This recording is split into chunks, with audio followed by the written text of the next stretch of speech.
Hi, my name is Sadegh Dalvandi and I'm presenting our joint work with Brijesh Dongle. I'm going to talk about verifying C11-Style weak memory libraries. First, let's consider this message passing algorithm. If the algorithm is executed under sequential consistency, the value of register R2 is going to be 5 once the program is terminated.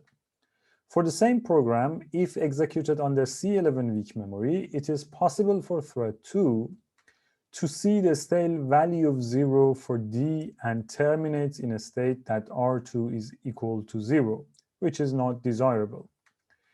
This is the result of the weak behavior allowed by the memory model, where the writes to variables D and F can be observed by thread 2 in any order. This problem can be addressed by introducing appropriate release acquire annotations to the program and forcing thread 2 to synchronize with thread 1 if it ever reads value 1 for F.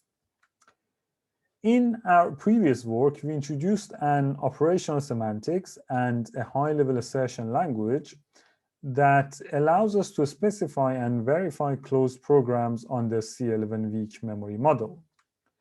The assertion language of our previous work allows us to annotate the message passing algorithm that we saw earlier like this and perform deductive verification. However, that approach did not allow us to reason about programs that use library object like this one. This example is similar to the message passing algorithm that we saw earlier, but it uses a stack concurrent object instead of a flag variable. The problem of specification and verification of programs involve concurrent objects requires special consideration on the weak memory, since the execution of a library method induces synchronization. This means that a thread's observation may change when executing a library method. So, this work is centered around 3 important questions. First, how to do client object composition. Second, how to implement libraries. And third, how to verify both clients and libraries in a deductive style. For the first question, we provide a modular operational semantics for C11 that copes with client library interactions in weak memory. It describes how release acquire synchronization in one component affects threads observation in another one. Our modularized memory semantics is built on our previous monolithic semantics and is timestamp based. Now, let's look at an abstract lock specification. Lock acquire and lock release operations are specified like this, where gamma is the lock state and beta is the client state. In this specification, the lock acquire operation induces synchronization and updates the thread's observation of both library and client.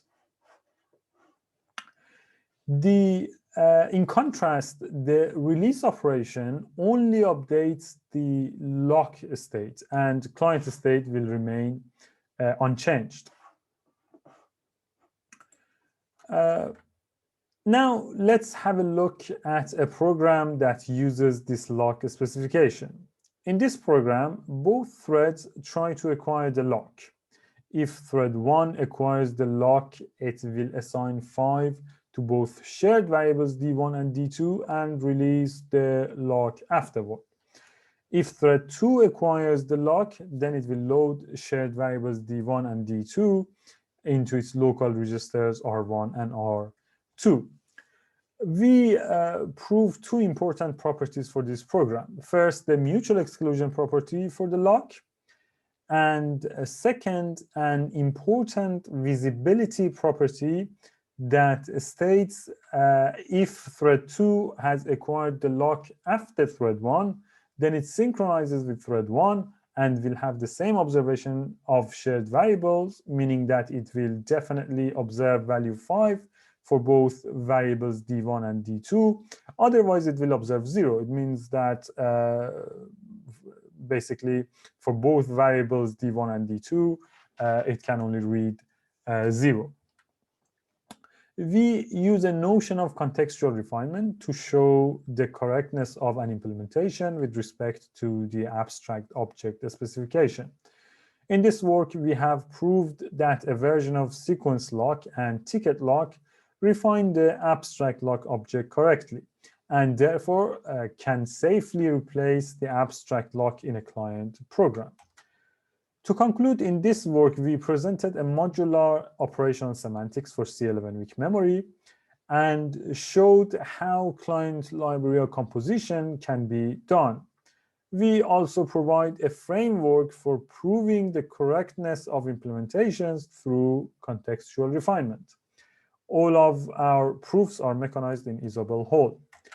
Thanks for watching. I'll be happy to answer your questions.